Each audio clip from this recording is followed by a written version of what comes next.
బంగారాన్ని విడిపించి ఆ రోజు ఆన్లైన్ రేటుకే మేము కొంటాం. Sharma gold company.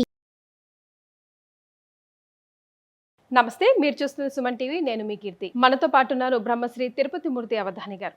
నమస్తే గురుగారు. ఓం శ్రీ మహాగణాధిపతయే నమః. గురుగారు, మందాష్టమి అంటే ఏంటి? ఈ రోజు ఎవరిని ఆరాధించాలి? ఏ దైవాన్ని ఆరాధించాలి? మందాష్టమేనంటే మందహ అంటే శని, అలాగే అష్టమేనంటే అమ్మవారు, చంద్రుడు. అష్టమి చంద్రవదనాయే నమః అని చెప్పి మనం చెబుతూ ఉంటాం. అంటే ఈ చంద్రుడు అమావాస్యకి పూర్తిగా నిర్విణుడైపోతాడు, పౌర్ణమికి పూర్తిగా వస్తాడు. కానీ మీరు అష్టమి రోజు నాడు చూడండి, అమావాస్య ముందు అష్టమి కావచ్చు, పౌర్ణమి ముందు అష్టమి కావచ్చు, ఒకే రీతిలో ఉంటాడు. మీరు ఇవాళ రేపు 23వ తారీఖు అష్టమి, ఆ రోజు నాడు చంద్రుడు ఫోటో తీయండి. మరలా 15 రోజుల తర్వాత పౌర్ణమి ముందు అష్టమి వస్తుంది, అప్పుడు ఫోటో తీసి రెండు చూడండి, ఒక ఇసుకరేనంత కూడా తేడా ఉండదు. దానికినే అష్టమి చంద్రవదనాయే నమః అనేటువంటిది పేరు. మనం ఈ యొక్క శుక్లపక్షము కృష్ణపక్షం ఉంటాం కదండి, దాన్ని అష్టమి నుంచి అష్టమి వరకు మనం తీసుకోవాలి. మామూలుగా మనం అమావాస్య నుంచి పౌర్ణమి వరకు, పౌర్ణమి నుంచి అమావాస్య వరకు తీసుకుంటున్నాం అలవాటుగా. కానీ అష్టమి నుంచి అష్టమి వరకు శుక్లపక్షము, అష్టమి నుంచి అష్టమి వరకు కృష్ణపక్షంగా భావించాలి జ్యోతిష్య ప్రమాణం. ఆ రోజునాడు కొన్ని ప్రక్రియలు చేయటం వలన మనకు కులదేవతలు, గ్రామదేవతలు, అలానే మొక్కుకునేటువంటి మొక్కుబడులు ఉంటాయి. వీటి నుంచి పూర్తిగా బయటపడతారండి. అంటే మనకు తెలియకుండా ఎంతోమంది మొక్కేసుకుంటూ ఉంటారు. ఎందుకు మొక్కుకుంటున్నారో పాప మొక్కే వాళ్ళకు కూడా తెలియదు.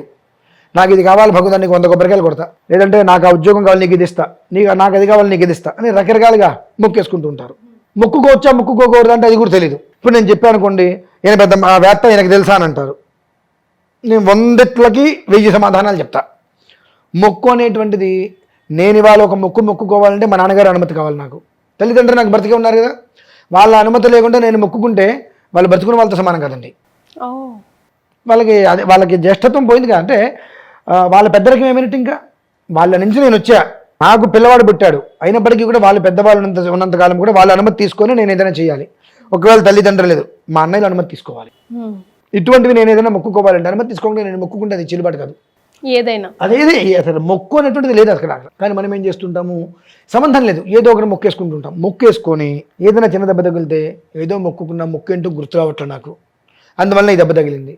ఆ భగవంతుడు సాధిష్టులాగా స్వతహాగా అజ్ఞానం, అంధకారము, లోభగ్రస్త హృదయం ఎవరికి ఉంటాయి? మనుషులకు ఉంటాయి. భగవంతుడికి అవన్నీ ఉండవు. కానీ ఇవి నాకు ఈ దెబ్బ తగిలింది, ఆ రోజు నేను మొక్కు తీరుస్తానని దేవుడికి తీర్చలేదు కానీ నాకు ఈ కష్టపెట్టాడు. ఆయనకి ఇన్ని కోట్ల మందిలో నిన్ను చూస్తున్నాడా అంటే నువ్వేం మొక్కు పెట్టుకున్నావు, నీవు మొక్కు తీర్చలేదు, నీకు కష్టం పెట్టాలి, పొల పెట్టకొచ్చాలనే ఆయనకి వేరే పని లేదా? అంటే మన భయం. నీ మొక్కుకి దానికి సంబంధం లేదు. నువ్వు మొక్కు తీర్చుకున్నా తీర్చుకోకపోయినా నీకు జరిగే అనర్థాలు, నీకు జరిగే యోగాలు నీకు జరుగుతూనే ఉంటాయి. ఎందువలన ఈ మొక్కు ధర్మశాస్త్రంలో లేదు, శాస్త్ర ప్రమాణం లేదు, పెద్దవాళ్ళ నుంచి రావాలి కాబట్టి సంబంధం లేదు. అయినా ముడుపులు కట్టేసి, చెంబులు కట్టేసి, చేసి పెట్టేస్తుంటారు. కొంతమంది అసలు ఏం చేశారో కూడా తెలియదు. ఇటువంటి వాళ్ళు ఆ భయం నుంచి బయటపడేటువంటి దినం మనకి 2 ఉన్నాయి. మొన్న 16వ తారీఖు ఒకటి గడిచిపోయింది. 16వ తారీఖు ఇది ఒకటి గడిచిపోయింది. మళ్ళీ 23వ తారీఖు భగవంతుడు మనకి ఇచ్చాడు ఈ యోగాన్ని. అలానే మనకు కులదైవం ఉంటుంది. ఈ కులదైవాన్ని ప్రతి ఒక్కరూ కూడా ఇంట్లో ఏ పూజ చేసినా, గణపతి పూజ చేసినట్టు కులదైవాన్ని ప్రార్థించుకోవాలి. మనం చెయ్యం కనుకనే మనకు అనేక కష్టాలు ఎందుకు వస్తూ ఉంటాయి అంటే కులదేవత ఆగ్రహం. అది వాళ్ళు ఎవరైనా కావచ్చు. కొంతమంది ప్రతి పేరులో నాగాని కలుపుతూ ఉంటారు, నాగేంద్ర స్వామి కులదేవం లాగా. కొంతమంది ప్రతి ఇంట్లోనూ కూడా రామ అనేటువంటి పేరు పెంచుతుంటారు. కొంతమంది రకరకాలుగా ఆ ఇంటి పేరు ఏదైతే ఇంటి దైవం ఉంటారో వారి పేరు వచ్చేట్టుగా చేస్తూ ఉంటారు. అది గొప్ప అనుకుంటారు. అది గొప్ప కాదండి. అసలు గొప్ప ఏంటి, నీ కులదేవాన్ని ఆరాధించడం గొప్ప. చాలా మందికి తెలియదు కూడా. పేర్లు ఎలా పెట్టుకోవాలో కూడా తెలియదండి. పేర్లు పెట్టుకోవడంలోనే వాళ్ళ జీవితం నాశనం అయిపోతున్నాయి. పేర్లు పెట్టుకోవడం నుంచే అతని జీవితం వృద్ధి చెందుతుందా, పాతాళానికి వెళ్తుందా అనేటువంటిది నామకరణం నుంచే ప్రారంభమవుతుంది అతని జీవితం. అది కూడా తెలియదు కనీసం. ఇవాళ మనం చెబితే దీని బొత్తుల్లో వెతికే వాళ్ళు ఉంటారు మినహాయిస్తే విషయాన్ని గ్రహించుకునే వాళ్ళు చాలా తక్కువ. ఈ యొక్క కులదేవతలు, గ్రామదేవతలు ఉంటారు. గ్రామదేవతలు మనం ఇవాళ ఈ గ్రామం నుంచి ఊరు వెళ్తున్నామంటే గ్రామదేవత అనుమతి తీసుకుని వెళ్ళాలి. పూర్వం నుంచి ఈ ఆచారాలు ఉండేవండి. నేను చదువుకునే ఊర్లో కానీ ఎక్కడైనా సరే లంకమ్మ అమ్మవారు ఉండేవారు. ఎవరైనా ఊరు వెళ్తుంటే అమ్మవారి దర్శనం చేసుకుని వెళ్ళిపోయేవారు. ఊరు నుంచి రావడం ఆవిడ దర్శనం చేసుకుని ఇంటికి వచ్చేవారు. అంటే క్షేమంగా వెళ్ళి క్షేమంగా ఇంటికి రావాలి. ఈ 2 గ్రామదేవతల యొక్క అభీష్టంలో ఉంటాయి. ఆవిడ నువ్వు దర్శనం చేసుకుని వెళ్ళు, మళ్ళీ నీ దర్శనం కోసం ఆవిడ ఎదురు చూస్తుంది. అంటే నువ్వు వచ్చి ఆవిడ దర్శనం చేసుకోవాలి చల్లగా. దానికోసం ఆవిడ ఎదురు చూస్తుంటుంది. అందుకనే పులకం పెడుతుంటారు అమ్మవారికి ఎక్కువగా కూడా. ఎందుకు చేస్తారంటే ఇటువంటివి మనం ఎట్లాగో చేయం. ఇటువంటివి చేయకుండా అనేక అవలక్షణాలు సంబంధం లేనివని చేస్తుంటాం. మనకు ఇంటి దేవత ఒకళ్ళు ఉంటారు, కానీ మనకు తెలియదు. ఎవరైనా ఏదని చెప్తే మా ఇంటి దేవత వాళ్ళు మా ఇంటి దేవతే అంటారు, వాస్తవం తెలీదు. అలా అని తెలుసుకోరు. ప్రతి ఇంటి దేవతకి ప్రతి అమావాస్య లేదంటే పౌర్ణమి, అమావాస్య ప్రధానం, బెల్లం మొక్కో కొబ్బరికాయ ఖచ్చితంగా ఇంటి దేవతకి నివేదన పెట్ట తీరవలసిందే. దేవుడి గదిలో పెట్టాలా గురువు? మనకి ఇంటి దేవత ఉంటారు కదండి. ఇప్పుడు వీరరాఘవ స్వామును వెంకటేశ్వర స్వామును ఉంటారు. వెంకటేశ్వర స్వామి ఇంటి దేవం అనుకుందాం. కాసేపు అమావాస్య వచ్చింది, చక్కగా ఆయనకి నామాలు పెట్టి దీపారాధన పెట్టేసి కొబ్బరికాయ కూడా పెట్టడం 10 నిమిషాలు పని. ఒక కొబ్బరికి మొత్తం మీద 100 రూపాయలు ఖర్చు కాదు. దీనికి మనం 100 రకాలుగా ఆలోచిస్తాం, చేయం. ఇంట్లో పెళ్లి చేస్తేను, గృహప్రవేశం చేస్తాను, ఇటువంటి వాటికి మాత్రమే మాకు వెంకటేశ్వర దీపారాధన ఉందండి అంటాం. అది అనిపిస్తుంది, నవ్వాలా ఏడవాలా అనిపిస్తూ ఉంటుంది. అంటే వెంకటేశ్వర దీపారాధన మాకు ఉంది అంటే నీకు ప్రతి నెలా చేయాలి, మనం ఎందుకు చేయట్లేదు? ప్రతి నెలా చేయటువంటి టైం కుదరదు కదండి. ప్రతిరోజు చేస్తాం కదా. ఎలాగో ఇంట్లో దీపం కదమ్మా, ఇంటి దేవతకి దేవుడి గదిలో దేవతకి ప్రత్యేకంగా ఆరాధన చేయాలమ్మా. మనం ప్రతిరోజు భోజనం చేస్తున్నాం, పెళ్లి రోజు వస్తే విశేషంగా చేస్తున్నాంగా, చేయట్లేదా? పుట్టినరోజు వస్తే విశేషంగా చేస్తున్నాం, ఎందుకని ఎప్పుడో పుట్టాం కదా. అంటే మనం దేవుడి గదిలో పెట్టే దీపారాధన కాకుండా సెపరేట్ గా పెట్టాలి, ప్రత్యేకంగా ఆ దేవుడి పక్కన ఒక వెంకటేశ్వర స్వామి నామం పెట్టి లేదా ఫోటో పెట్టి ఆయన ముందు జ్యోతి పెట్టి కొబ్బరికాయ కొట్టి చలిమిడి నివేదన పెట్టాలి. అంటే ఏ దేవత అయితే ఆ దేవత ఖచ్చితంగా చేస్తున్నారు. అది మనం చెయ్యట్లేదు కనుకనే ఈ వచ్చేటువంటిది ఎంతయో కూడా నదీ ప్రవాహం వల్లే ఇక్కడ మనకు 10 రూపాయలు కనిపిస్తాయి వస్తున్నాయని, అమ్మయ్య రేపదే నాకు 10 రూపాయలు వస్తాయి అనుకునే వెళ్ళిపోతున్నాయి. ఈ 10 రూపాయల్లో 1 రూపాయి కూడా మనకు లెక్క తెలియ, ఇట్లా ఎక్కడి నుంచి వస్తున్నాయి ఎక్కడి నుంచి వెళ్ళిపోతున్నాయి కూడా తెలియట్లా. మళ్ళీ యథావిధి యథాగా మళ్ళీ మన జేబులో చూస్తే రూపాయి లేదు, అలా అయిపోతుంది. ఎందుకంటే కులదేవత అనుగ్రహం మనకు పొందలేకపోతున్నాం. ఇటువంటి ఏవైతే ఉన్నాయో వీటి నుంచి పూర్తిగా బయటపడటం కోసం ఆ రోజు చాలా విశేషమైందండి. మందహ అంటే శని, అంటే చాలా నిదానంగా నడుస్తుంటాడు, కుంటుతూ ఉంటాడు, కుంటివాడతనం. ఎందువలన నాకు ఒక కథ. మళ్ళీ రామాయణానికి హీరో ఎవరండి? రాముడు. శని హీరో. ఆ శని వల్ల కనుక మేఘనాథుడు చనిపోయింది. లేదంటే కనుక శని కనుక అందరిలాగా భయపడి కనుక నోరు మూసుకున్నట్లయితే ఇవాళ మనం ఇక్కడ ఉండేవాళ్ళం కాదు.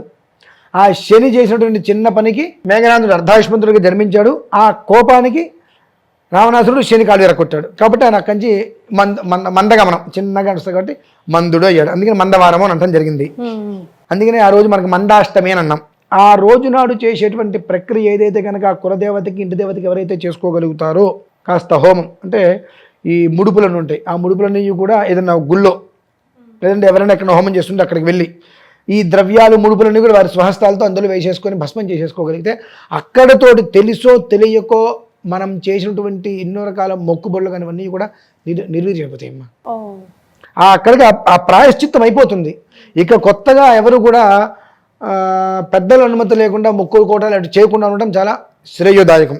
పెద్దల అనుమతి లేకుండా మొక్కేటువంటి మొక్కు అసలు మొక్కు కాదు, దాన్ని భగవంతుడు అసలు చూడకూడదు చూడ్డు.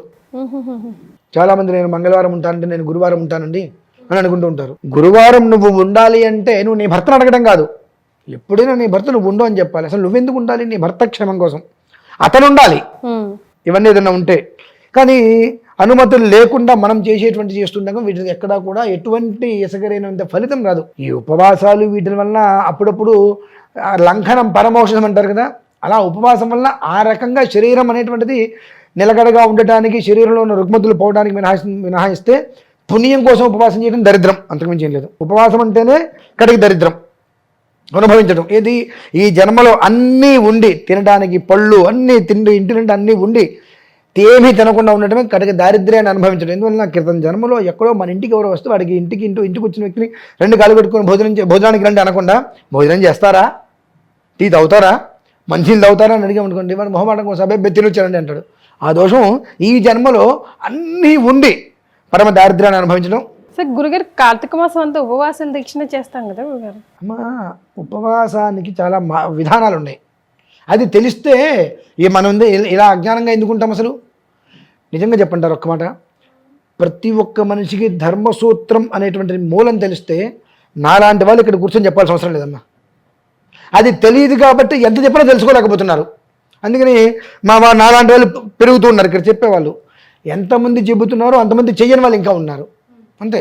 ఆ విషయం చిన్న లాజిక్ అది తెలుసుకోగలిగితే ఉపవాసం అంటే ఏంటి అనేటువంటి విషయం తెలుసుకోగలిగితే అందరూ ప్రశాంతంగా ఉంటారు. ఈ యొక్క మందాష్టమి రోజు నాడు ఈ ఒక్క విధానాన్ని అనుసరించి ఇంట్లో హోమం చేయించుకోవడం కానీ ఎక్కడన్నా హోమం జరుగుతుంది అనుకుంటే అక్కడ వెళ్ళి ఈ వీళ్ళు ఏదైతే కనుక ముడుపులు కట్టినవన్నీ మొక్కుబులు ఉంటాయో అవి తీసుకెళ్ళి అగ్నిహోత్రం వేసి భస్మం చేసుకొని అన్న బొట్టు పెట్టుకొని వచ్చేస్తే అక్కడతోటి మొత్తం అన్నీ కూడా తీరిపోతాయి.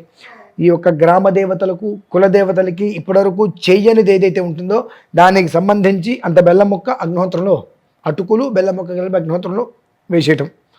అనంతరం ఒక్కసారి ఓపిక చేసుకొని మీ ఇంటి కులదేవతనికి నమస్కారం చేసుకొని ఇంట్లో నలుగురికి భోజనం పెట్టు, గ్రామ దేవతకి పూలక నివేదన పెట్టు, చాలు ప్రశాంతంగా ఉంటుంది మన జీవితం.